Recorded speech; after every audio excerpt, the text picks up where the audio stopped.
In the year 1865, as the smoke of the Civil War still hung thick over the American South, the promise of freedom arrived like a whisper carried on uncertain winds.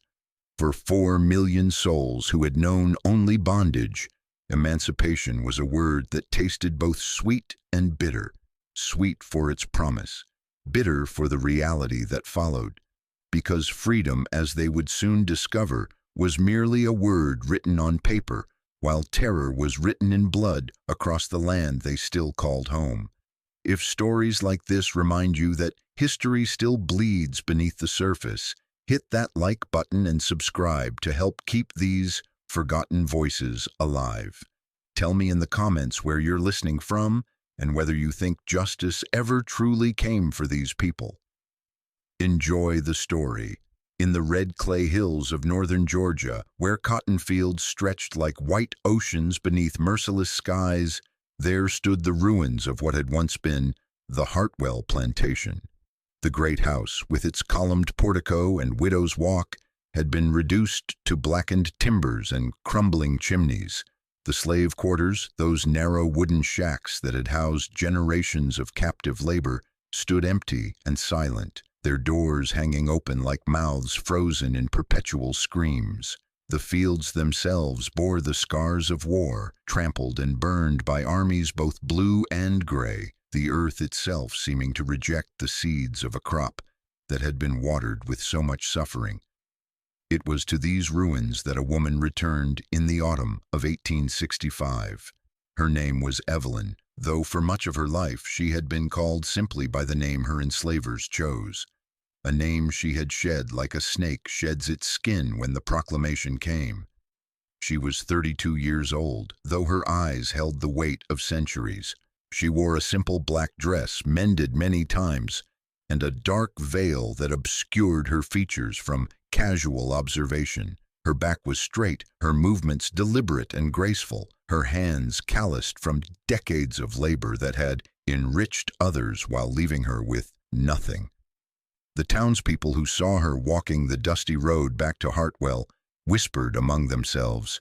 They called her the widow, for she had been married to a man named Thomas, a blacksmith of considerable skill, who had been born into slavery and had dared to dream of something more. Thomas had been a man of quiet dignity and fierce intelligence, a man who read by candlelight in secret and spoke of justice in hushed tones, a man who, in the chaos of war's end, had believed that the proclamation meant something real, something tangible, something worth fighting to protect. Thomas had been wrong about that last part. Or perhaps he had been right, and that was precisely why they killed him. The old oak tree still stood at the edge of what had been the Hartwell property, its branches thick and gnarled with age, its roots drinking deep from soil that had witnessed unspeakable cruelty. It was beneath those branches, on a night when the moon hid its face in shame, that Thomas had been murdered, hanged by a mob of men who wore white hoods to hide their faces, though their voices were known to all who heard them. Men who had been overseers and soldiers, landowners and sheriffs, men who could not abide the thought of a world where the people they had once owned might walk as equals beneath the same sun. Evelyn had not been there to see her husband die. She had been warned away by a sympathetic soul, told to run, to hide, to save herself if she could not save him. She had spent that night crouched in a tobacco barn 5 miles distant, listening to the wind and wondering if every sound was the approach of horses, every shadow the shape of hooded riders. By the time she returned, Thomas's body had been cut down and buried in an unmarked grave by hands she never identified, though she suspected they belonged to people like herself, people who understood that even in death, dignity mattered. For months after, Evelyn had wandered.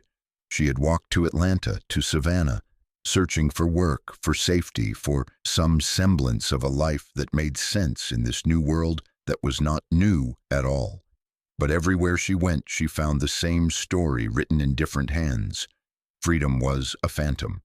The war had ended, but the battle for the souls of the South had only begun. And in that battle, the Night Riders held all the weapons.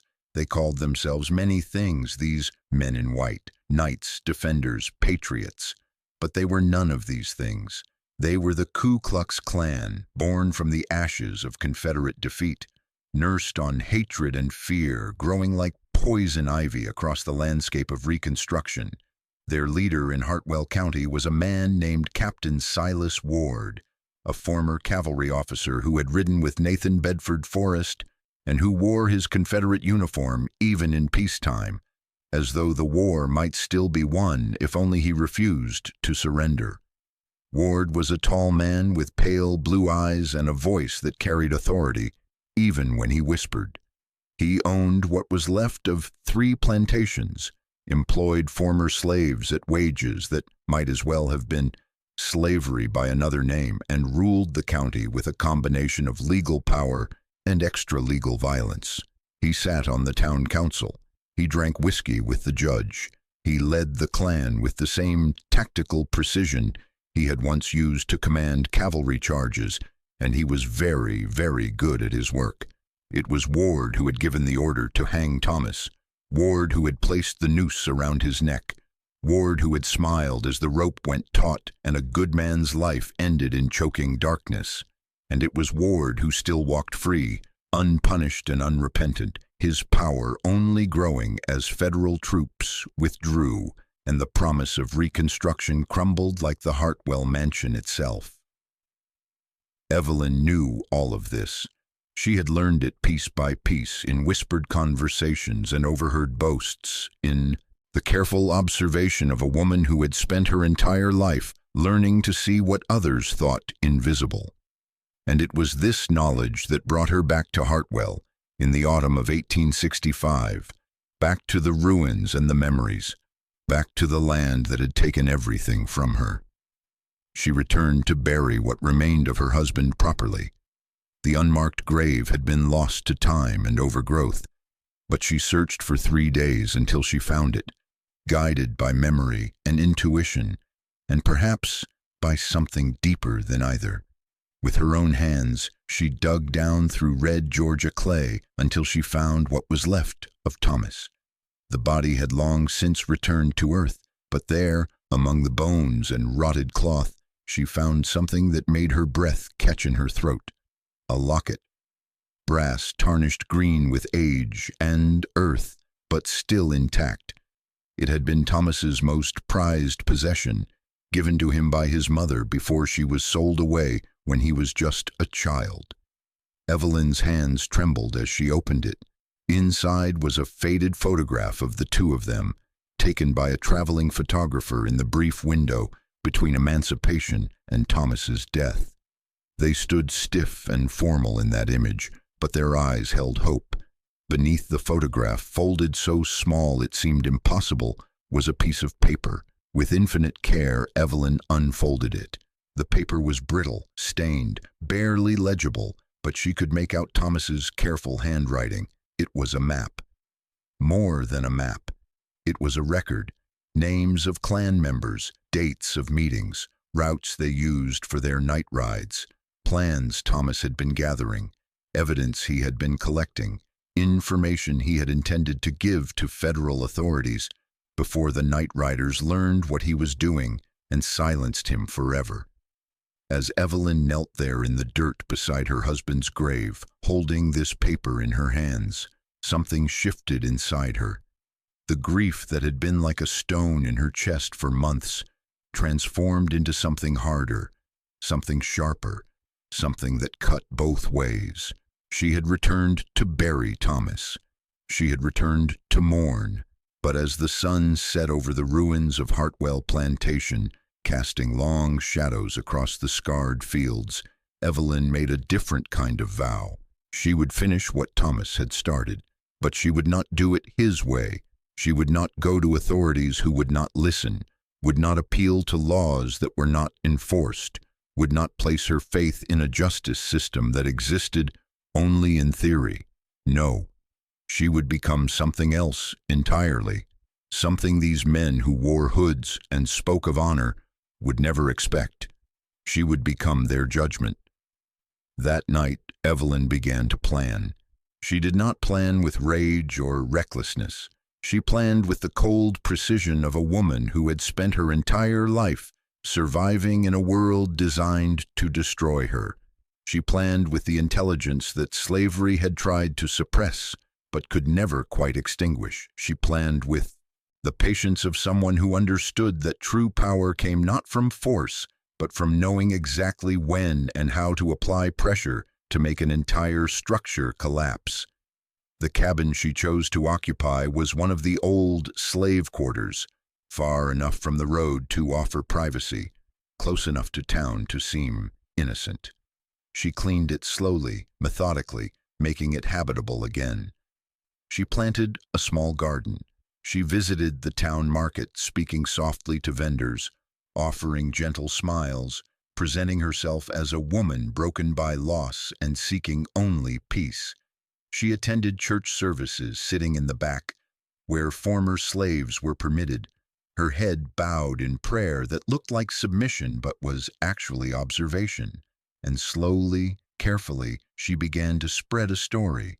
She told the preacher, in a voice choked with what seemed like tears, that she had found God in her suffering, that she had learned forgiveness, that she wished to make peace with the men who had killed her husband, because hatred was destroying her soul, and she could not live with it anymore. She said she was rebuilding the old Hartwell house, just one room, just enough to live in dignity. She said she wanted to invite each man who had been there that night to come and receive her forgiveness, so that they all might move forward into this new world unburdened by the past. The story spread like fire through dry grass. Some people whispered that the grief had driven her mad. Others said it was the Christian thing to do, this forgiveness. A few, very few, saw something else in her eyes and kept their silence. But the story reached the ears it was meant to reach. It reached the Klan. It reached Silas Ward. And to these men, raised on myths of gentle submission and Christian forbearance, the story rang true enough to spark curiosity. A woman seeking forgiveness, a widow alone and vulnerable, an opportunity to demonstrate their own magnanimity, to prove that they were not monsters but men of principle who had simply done what was necessary to maintain order, or perhaps an opportunity for something darker, to remind this uppity woman of her place one final time. Either way, they would come when she invited them. Pride and power demanded it. Evelyn knew they would come. She counted on it. Because the greatest weapon the oppressed possess is the certainty that the oppressor cannot imagine them as an equal threat. The men who had killed Thomas could not conceive of his widow as anything more than a victim. They could not imagine that a woman who had been enslaved, who had been powerless, who had every reason to be broken, might instead be dangerous. They would learn differently, each one of them. But by the time they understood, it would be far too late. Behind the cabin, in the tall weeds that grew thick with neglect, Evelyn began to dig. She dug in the hours between midnight and dawn, when the world was darkest and even the Klan slept soundly. She dug with the same tools Thomas had once used, tools she had kept hidden and safe. She dug graves, 5 of them, 6, 7, each one the right size, each one carefully concealed with boards and brush that could be removed at a moment's notice, each one waiting, the widow, they called her. But soon they would call her something else, something that would echo through history and haunt the dreams of men who thought they could murder with impunity. They would call her the Black Widow of 1865, and they would learn that some debts can only be paid in darkness and red Georgia clay. The first invitation went out on a Tuesday morning in late October, carried by a boy who earned a penny for the delivery and thought nothing of it. The envelope was simple, the handwriting careful, the message brief. Deputy Marcus Collier was invited to visit the widow's cabin 3 days hence, in the evening, for supper and prayer. She wished, the note said, to offer him her forgiveness and ask for his blessing as she began her new life. Marcus Collier was a man of 40 years, with thick black hair turning gray at the temples and hands that had held more than one torch on more than one dark night.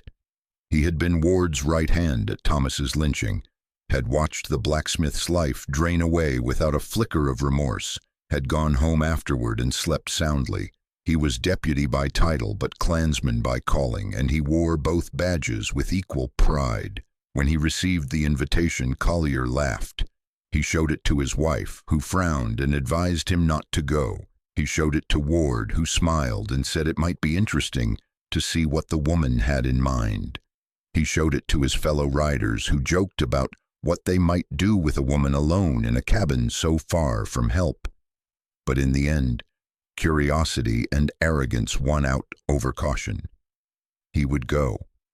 He would eat her food and accept her forgiveness and remind her, gently or otherwise, of the natural order of things.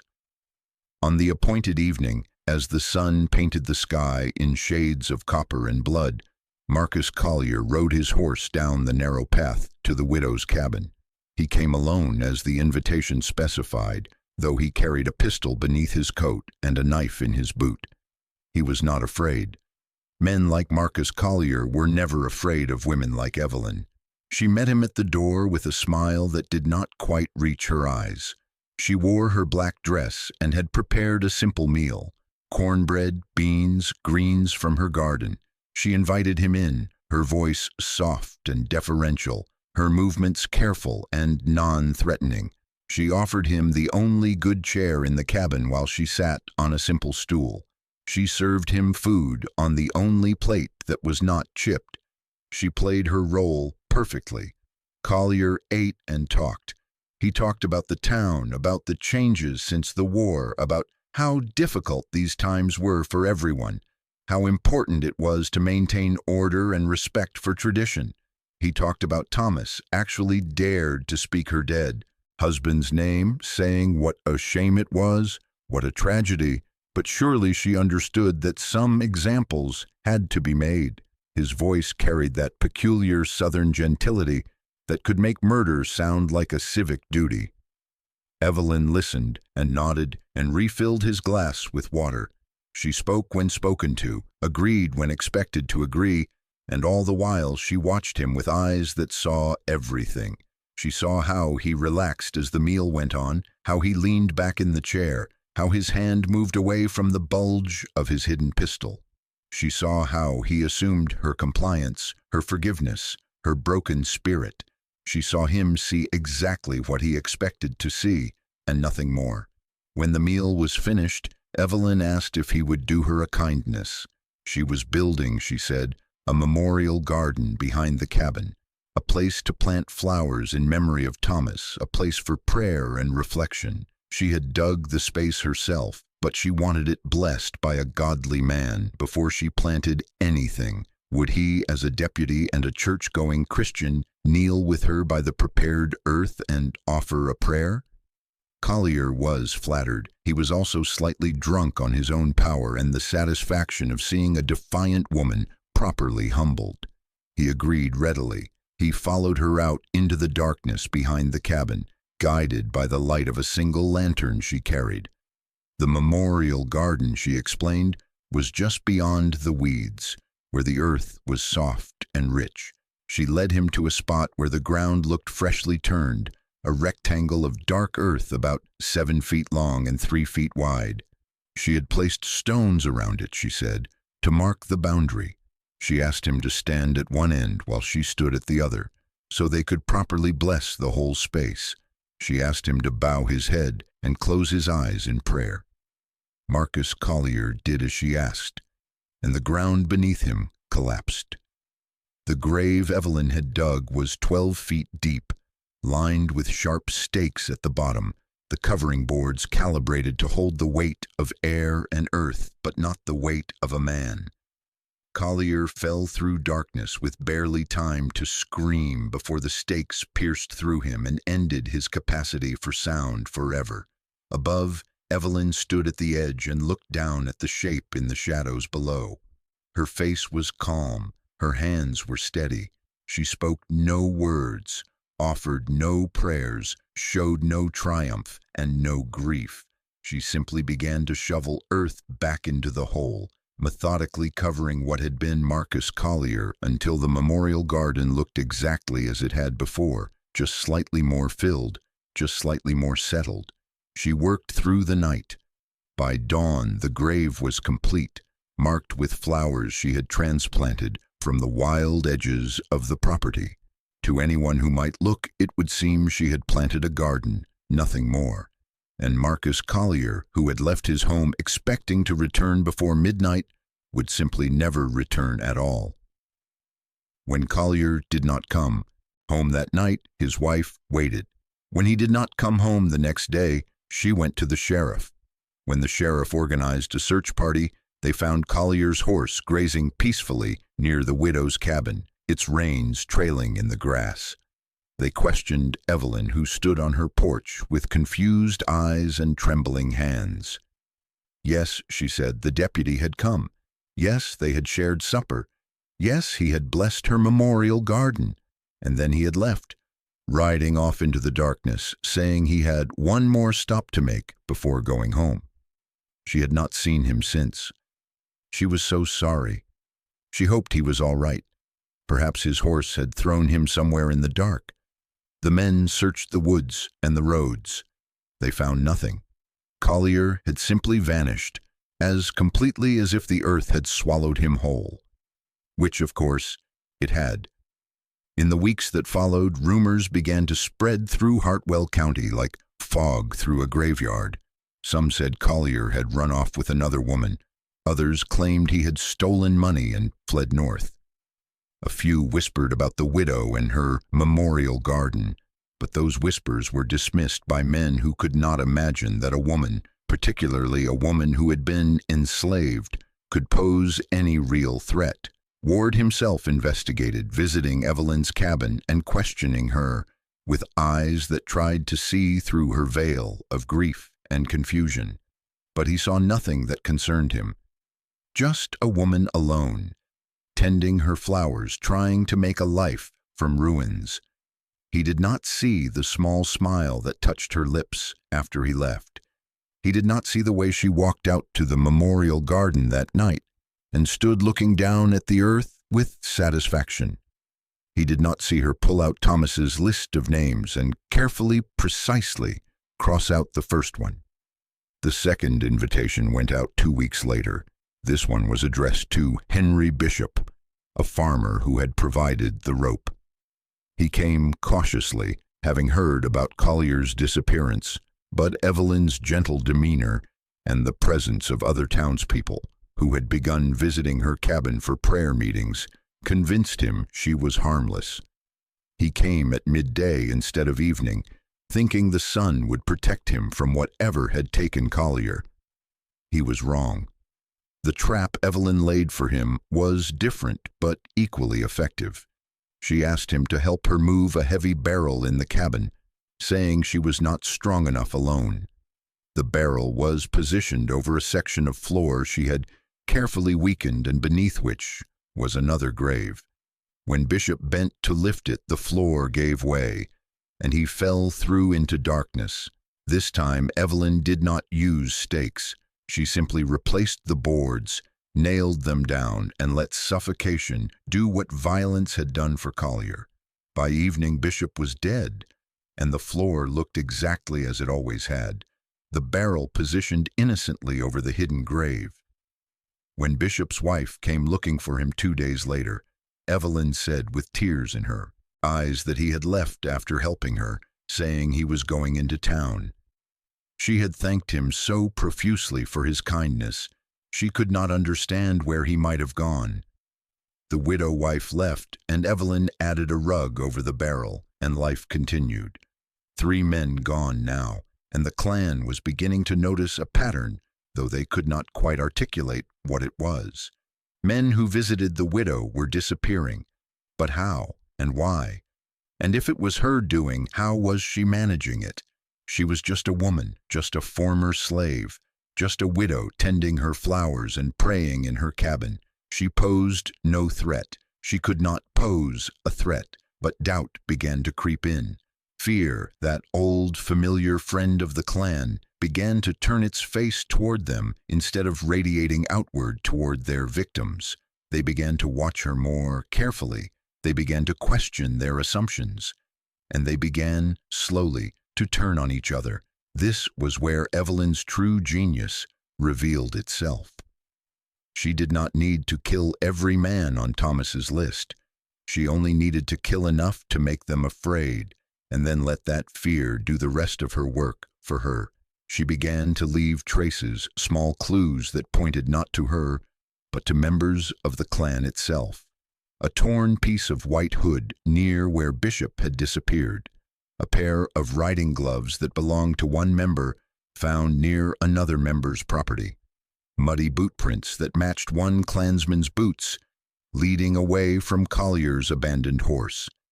The clan, built on violence and suspicion, began to eat itself.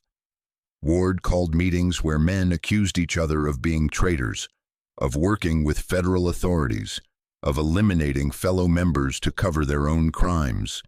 Fistfights broke out, alliances shattered. The organization that had terrorized an entire county began to fracture from within, and Evelyn watched it all from behind her veil of mourning, patient and methodical and utterly unforgiving. She was not working alone, though few knew the full extent of her plan. In the black community of Hartwell County, word had spread in the quiet ways that information always spread among the oppressed. The widow was doing something. The widow was fighting back. The widow needed help, and help came in small ways, carefully orchestrated so that no one could be directly implicated. A field hand would mention seeing a clan member riding toward a certain location when that member had actually been nowhere near. A washerwoman would note that a certain man's clothes had mud that matched a certain creek bed, when in fact she had never washed those clothes at all. A stable keeper would swear that a horse had been ridden hard on a certain night, when the horse had never left its stall. These small lies, these tiny manipulations of truth, fed the paranoia growing within the clan like weeds strangling a garden. Evelyn coordinated it all with a network of whispers and carefully worded suggestions, never giving direct orders, never admitting to any larger plan, but somehow ensuring that information flowed where it needed to flow and suspicion landed where it needed to land. She was conducting an orchestra of vengeance, each instrument playing its part, the music building toward a crescendo that only she could hear. By the time winter approached and the year 1865 drew toward its close, 7 men from Thomas's list were dead and buried on Evelyn's property, and the clan was in complete disarray. They still rode occasionally, still burned crosses and made threats, but their power was broken. They spent more time watching each other than terrorizing freedmen. They questioned every order, doubted every alliance, feared every shadow. And through it all, the widow tended her memorial garden, which grew larger and more beautiful with each passing month. She planted roses and magnolias. She built a small fence. She placed a stone marker with Thomas's name carved into it, surrounded by the unmarked graves of the men who had killed him. It was, she thought, a fitting arrangement. Thomas at the center, honored and remembered, while his murderers lay forgotten beneath flowers they did not deserve. But Evelyn's work was not yet finished. The greatest prize still remained. Captain Silas Ward still walked free, still commanded what was left of the clan, still believed himself untouchable, and Evelyn had saved him for last, deliberately, patiently, allowing him to watch his empire crumble, allowing him to feel the growing dread of a hunter who slowly realizes he has become the prey. The final invitation would go out soon, and when it did, when Ward came to the widow's cabin drawn by pride and rage and the desperate need to reassert control, Evelyn would be ready. She had one last grave to dig, one last debt to pay, one last chapter to write in a story that would echo through the annals of resistance and rebellion for generations to come. As the first snows of winter began to fall on Hartwell County, the widow stood in her garden and looked at the earth that held her secrets. She thought of Thomas, of his dreams of justice, of his belief that the law would protect them. She thought of all the others who had believed the same and paid with their lives, and she knew that what she was doing was not justice in any legal sense. It was something older, something more fundamental, something that existed before courts and laws and the convenient fictions of civilization. It was balance. It was the scales adjusting after being tipped too long in one direction. It was the universe correcting itself through the hands of a woman who had been told she was nothing, who had been treated as property, who had been expected to accept her suffering with grace and forgiveness. The wind blew cold through the memorial garden, and somewhere in the darkness an owl called out to the night.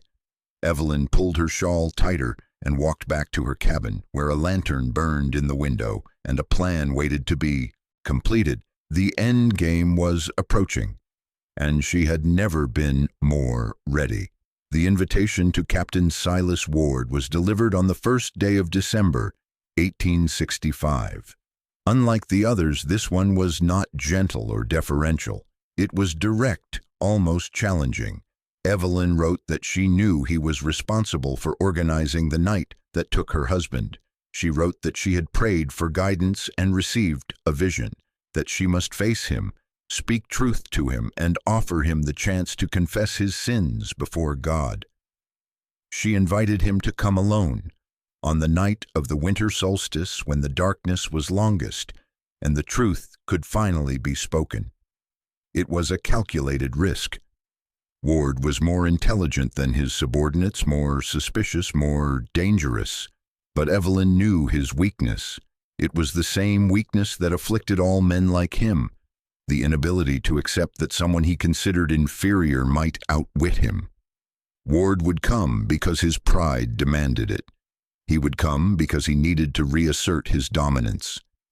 He would come because the idea that a black woman, a former slave, a widow, could pose any real threat to him was simply incomprehensible. Ward read the invitation 3 times. He consulted with the handful of Klansmen still loyal to him. They advised caution. Too many men had disappeared. Something was happening, even if they could not determine what. But Ward overruled them. He would go, he said, but he would go armed and prepared. He would bring his service revolver and his cavalry saber. He would go in daylight rather than darkness, regardless of her request for the solstice night. He would take control of the situation and end this mystery once and for all. On the morning he chose, a cold Tuesday in mid-December, Ward rode to the widow's cabin with his weapons visible and his intentions clear. He would question her. He would learn what had happened to his men. And if she was responsible, if this woman had somehow managed to kill trained soldiers and lawmen, he would end her himself and restore order to the county through her very public punishment. Evelyn watched him approach from her window. She had expected him to ignore her request for a night visit. She had prepared accordingly. The cabin itself had become her final trap, and everything in it was positioned with lethal precision. She opened the door before he could knock. She did not wear her veil today. He would see her face, would see the intelligence in her eyes that so many had overlooked, would finally understand who he was dealing with. She gestured for him to enter. Ward paused at the threshold, his hand on his revolver, his eyes scanning the simple room for threats. He saw none. One room, sparsely furnished. A bed, a table, 2 chairs, a stove, a few possessions. Nothing suspicious, no place to hide an ambush. He entered. Evelyn closed the door behind him. "You wanted to speak truth," Ward said, his voice carrying the same authority it had always carried. "So speak. Tell me what happened to my men." Evelyn moved to the table and poured 2 cups of tea from a pot that sat steaming. She offered one to Ward, who refused it. She shrugged and set it down. Then she sat in one of the chairs and folded her hands in her lap, the picture of calm. "Your men," she said quietly, "are dead. All of them. Every man who rode with you that night when you murdered my husband. Every man who laughed while he choked on your rope. Every man who went home afterward and slept peacefully, while Thomas lay cold in the ground. They are all dead, Captain Ward, and they are all buried here, beneath the earth you are standing on right now." Ward's face flushed red. His hand moved to his revolver. "You confess to murder. You admit it." "I admit to justice," Evelyn said. "I admit to balance. I admit to finishing what you started when you decided that freedom was too dangerous to allow."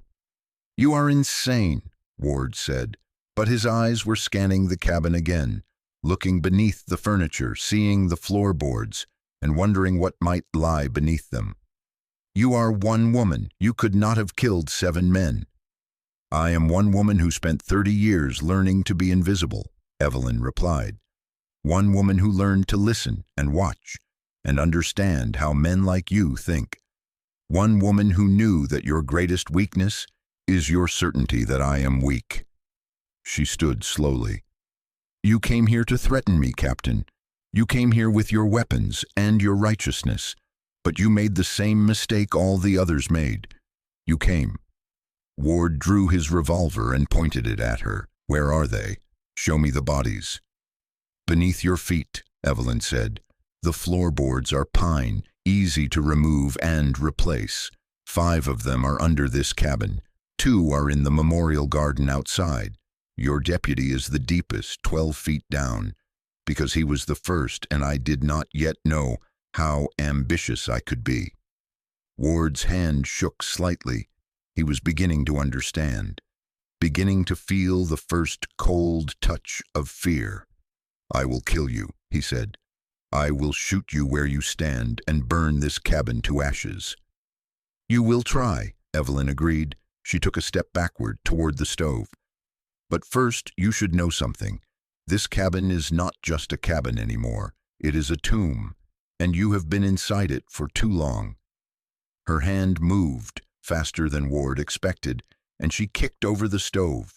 Hot coals spilled across the floor, which was not really wood at all, but canvas painted to look like wood, canvas that had been soaked in kerosene and animal fat, canvas that erupted into flame the moment the coals touched it. Fire raced across the floor in a circle, surrounding Ward, cutting him off from the door. The walls, also treated with accelerants, began to catch and burn, the cabin filled with smoke and heat. Ward fired his revolver wildly, but Evelyn had already dropped through a trapdoor hidden beneath the table, a door that led to a root cellar she had expanded and prepared specifically for this moment. Above her she heard Ward screaming, heard him shooting at the walls in a desperate attempt to escape, heard the roar of flames consuming everything. The cabin burned hot and fast, the roof collapsing within minutes, the walls following shortly after. Evelyn waited in the cellar, a wet cloth over her mouth, listening to the sounds of destruction and vengeance. When the sounds finally stopped, when the fire had done its work and the cabin was nothing but a pile of smoldering timbers and ash, Evelyn climbed out through a tunnel she had dug that emerged 50 feet away in the memorial garden.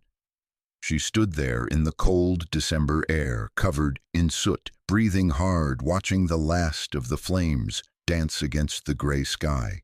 The Klan's stronghold in Hartwell County was gone. Ward was dead. His men were dead. The network of terror they had built was shattered beyond repair, and Evelyn, the woman they had dismissed as powerless, stood alone in her garden of graves and flowers, the architect of their complete and total destruction. News of the fire spread quickly. By evening, half the town had gathered to watch the ruins smolder. They found what they assumed was Ward's body in the ashes, charred beyond recognition. They found evidence that he had been armed, that perhaps he had come to threaten the widow, that perhaps she had defended herself and the cabin had caught fire in the struggle. Or perhaps it had been an accident, a stove knocked over, a tragedy. The black community of Hartwell County knew better. They saw Evelyn standing in her garden, untouched by the flames, her eyes clear and steady.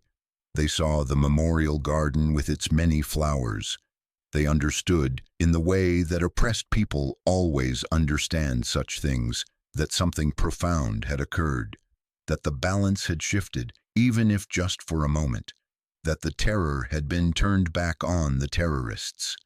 In the days that followed, the remnants of the Klan fled Hartwell County. Some left the state entirely. Others simply melted back into civilian life, putting away their hoods and pretending they had never ridden at night. Federal troops, alerted by freedmen who finally felt safe enough to speak, arrived to investigate reports of organized violence. They found a county in transition, a community beginning to breathe again, and a memorial garden tended by a widow who had lost everything but had somehow found a way to keep living. When they questioned Evelyn, she told them the truth, or at least part of it. Captain Ward had come to her cabin. He had threatened her. She had fought back. And in the struggle, the fire had started. She had barely escaped with her life. Everything she owned was gone. She had nothing left but her garden and her memories. The soldiers looked at her, at this woman who had survived slavery and war and widowhood, and they chose to believe her. They wrote in their reports that Ward had died in an accidental fire. They noted that several other Klansmen had disappeared in recent months, likely fleeing justice. They recommended increased federal presence to protect freedmen, and then they left, returning to their posts, their paperwork filed and forgotten. But the legend they left behind would not be forgotten. Within weeks, the story of the widow and the burning cabin had spread throughout Georgia. Within months, it had reached freedmen communities across the South. The details changed with each telling. Some said she had poisoned her enemies. Others claimed she was a conjure woman who called up spirits.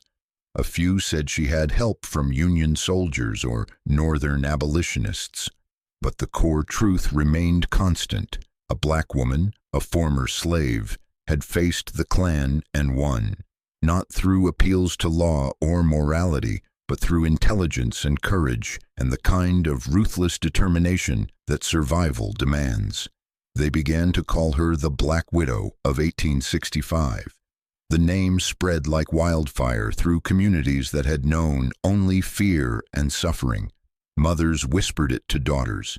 Grandfathers told the story to grandchildren gathered around winter fires.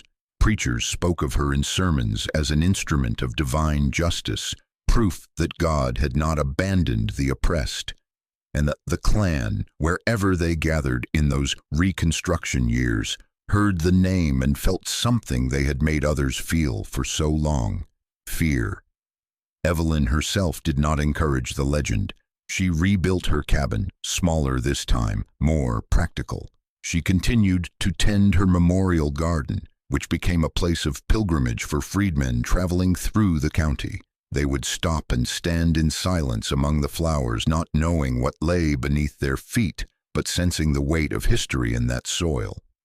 Some left offerings, wildflowers, hand-carved crosses, small tokens of respect. Evelyn accepted them all with quiet grace. She lived in that cabin for another 15 years, becoming a fixture of the community, a woman both ordinary and extraordinary. She helped birth babies and tend the sick. She taught children to read in her front room, passing on the literacy that Thomas had given her. She attended church every Sunday, sitting in the back row, her voice strong in the hymns. She never remarried. She never spoke publicly about what had happened in the winter of 1865. When people asked, she would simply say that God had protected her and nothing more. But in the quiet moments when she worked alone in her garden, She would sometimes pause and place her hand flat against the earth. She would think of Thomas and the dream he had died for. She would think of the 7 men who lay beneath the flowers, their names forgotten, their legacy only ashes and fear. And she would think of all the others, the thousands upon thousands who had suffered and died with no chance for justice, no opportunity for balance, no moment of triumph. Her victory was small in the grand scheme of history. 7 men dead, 1 Klan cell destroyed, 1 county made slightly safer for a few years. It did not end slavery's legacy. It did not stop the violence that would continue for generations. It did not heal the wounds that centuries of oppression had carved into the soul of a nation. But it mattered. In the calculus of resistance, every act of defiance matters. Every moment of courage ripples outward in ways that cannot always be measured or seen. The winter solstice came and went that year, and with it the darkest night gave way to the slow return of light. It seemed fitting, Evelyn thought, that her work had concluded on the cusp of that turning, in the space between the old year and the new. The darkness had been long. The darkness had been deep, but light was returning, slowly, stubbornly, despite everything that tried to hold it back. In the memorial garden, the flowers slept beneath a dusting of snow, waiting for spring. The years that followed the winter of 1865 were not easy years. Reconstruction, that brief experiment in building a more just society from the ruins of the old, would ultimately fail. Federal troops would withdraw. White supremacist governments would return to power across the South. The promise of freedom would be betrayed again and again through black codes and convict leasing and Jim Crow laws that replaced slavery with a different kind of bondage. But in Hartwell County, something had changed. The terror that the Klan had wielded so effectively had been broken, at least for a time. The night riders did not return to organize. The lynchings and burnings that plagued other counties happened less frequently here. It was not that racism had been defeated or that equality had been achieved. It was simply that the mechanism of terror had been disrupted, and in that disruption, a space had opened for different possibilities. Freedmen in Hartwell County walked a little straighter in those years. They built schools and churches. They registered to vote and cast ballots in elections. They bought small parcels of land and started farms. They created businesses and communities. They did all the things that freedom was supposed to make possible, and they did it under the protective shadow of a legend. The legend of the widow who had faced the monsters and made them afraid. The story evolved as stories do. By the time Evelyn died in 1880, peacefully in her sleep at the age of 47, the tale of the Black Widow had taken on mythic proportions. Some versions claimed she had killed 20 men, not 7. Others said she had supernatural powers, that she could walk through walls and disappear into smoke. A few insisted she was still alive somewhere, that the woman buried in the church cemetery was someone else, that the real Black Widow was immortal and still wandering the South, appearing wherever the Klan gathered to remind them that justice, delayed though it might be, would always find its way. The truth was simultaneously more modest and more profound. Evelyn had been a human being, mortal and fallible, who had done extraordinary things in extraordinary circumstances. She had not been a superhero or a supernatural force.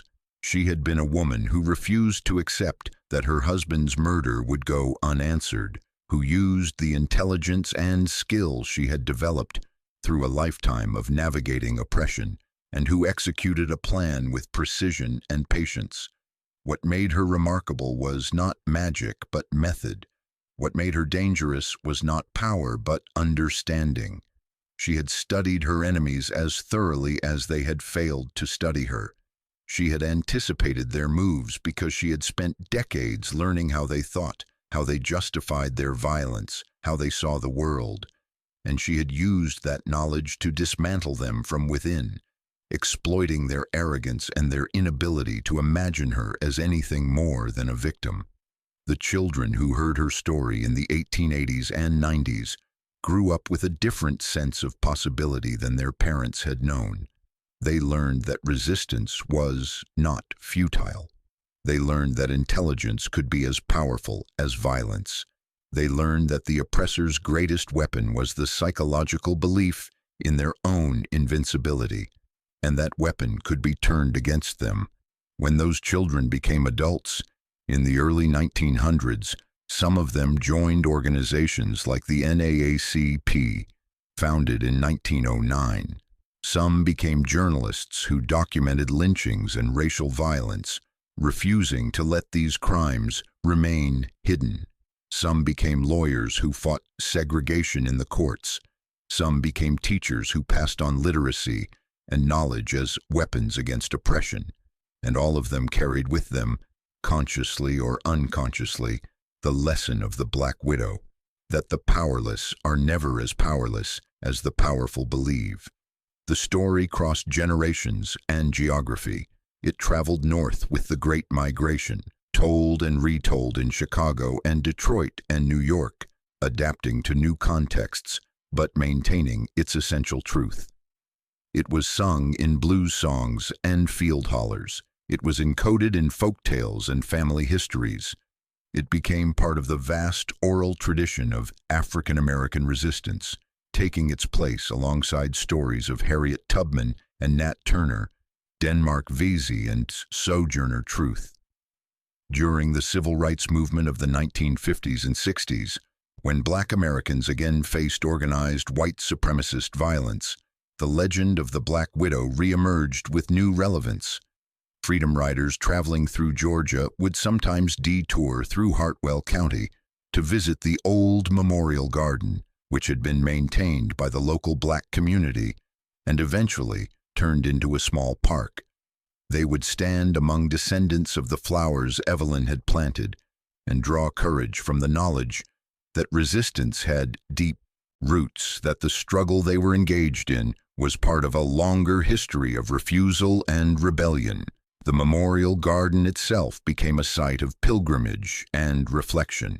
A small marker was placed there in 1968 after Evelyn's story was documented by a historian studying Reconstruction-era resistance.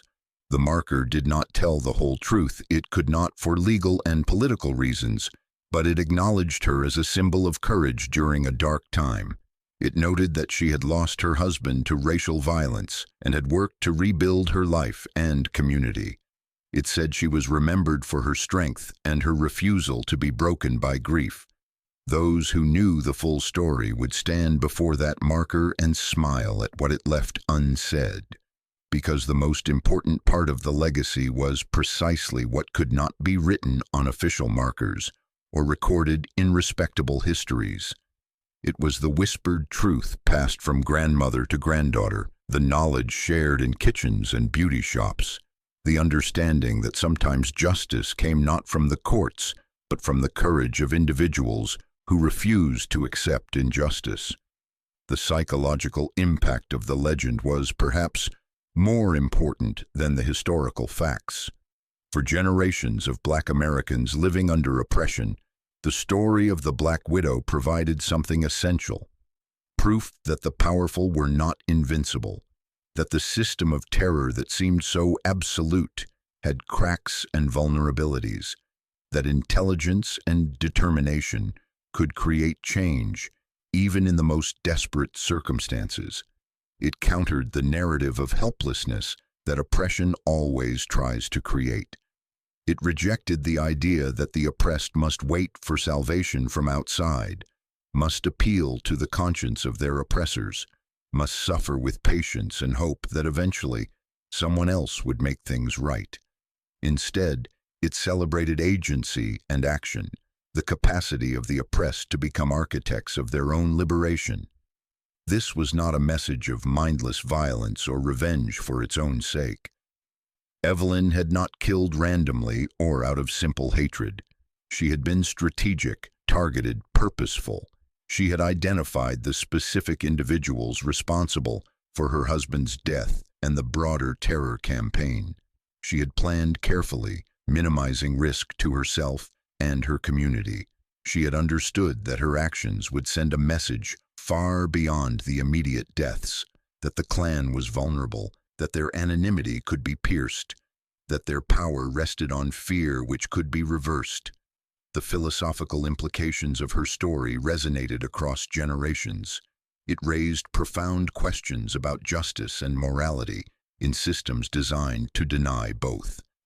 When the law will not protect you, when the authorities are complicit in your oppression, when every avenue of legitimate recourse is closed, what are the ethics of resistance? What does justice mean when the courts themselves are unjust? What is the moral status of violence used in self-defense, not just against immediate physical threat, but against systemic terror designed to make your existence impossible? These were not abstract philosophical questions for the people who told and retold Evelyn's story. They were lived dilemmas, practical problems that had to be navigated every day. The story did not provide easy answers, but it provided something equally valuable: permission to ask the questions, validation that resistance was legitimate, recognition that sometimes survival requires more than passive endurance.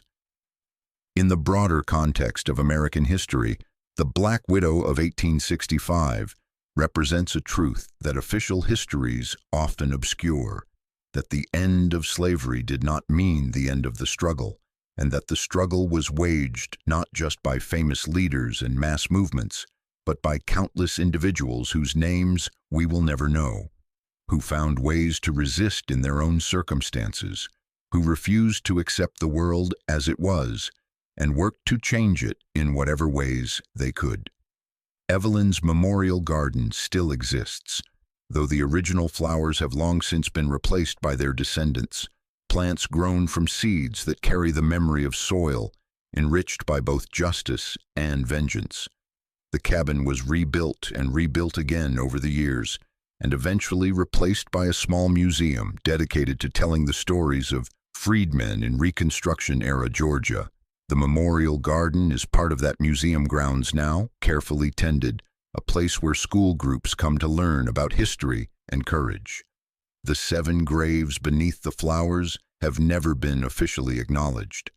The bodies, if they still exist after more than a century and a half, remain where Evelyn placed them. The memorial garden keeps its secrets, as it always has, but those who know the full story, who have traced its path through generations of oral tradition, understand what lies beneath their feet when they walk among the roses and magnolias. They understand that they are walking on sacred ground, ground consecrated not by official blessing, but by the blood and bones of a reckoning long overdue. In the end, perhaps what matters most about the Black Widow of 1865 is not the specific acts she committed, but what those acts represented and what they continue to represent. She was a woman who refused to be defined by what had been done to her. She was a person who insisted on her own agency, even in a system designed to deny it. She was a human being who transformed grief into purpose, despair into determination, and powerlessness into power. Her legacy lives on, not just in the stories told about her, but in every act of resistance against oppression, every moment when someone refuses to accept injustice, every instance when the powerless find ways to disrupt the machinery of power. She lives on in the students who sat at lunch counters, the protesters who faced fire hoses, the organizers who registered voters despite threats and violence. She lives on in every person who looks at a system designed to destroy them and decides instead to fight back with whatever tools they possess. The memorial garden blooms every spring, as it has for more than 150 years. The flowers grow from soil that holds complex histories of violence and justice, suffering and resistance, death and transformation. They grow toward the light, as all living things must, reaching upward from darkness rooted in the past but always turning toward the future. And sometimes on quiet evenings when the sun sets over Hartwell County and the air fills with the scent of magnolia and rose, visitors to the memorial garden swear they can hear a voice on the wind, a woman's voice, strong and steady, speaking words that might be prayer or promise or simply truth. That justice delayed is not always justice denied. That the arc of history bends toward justice only when bent by human hands.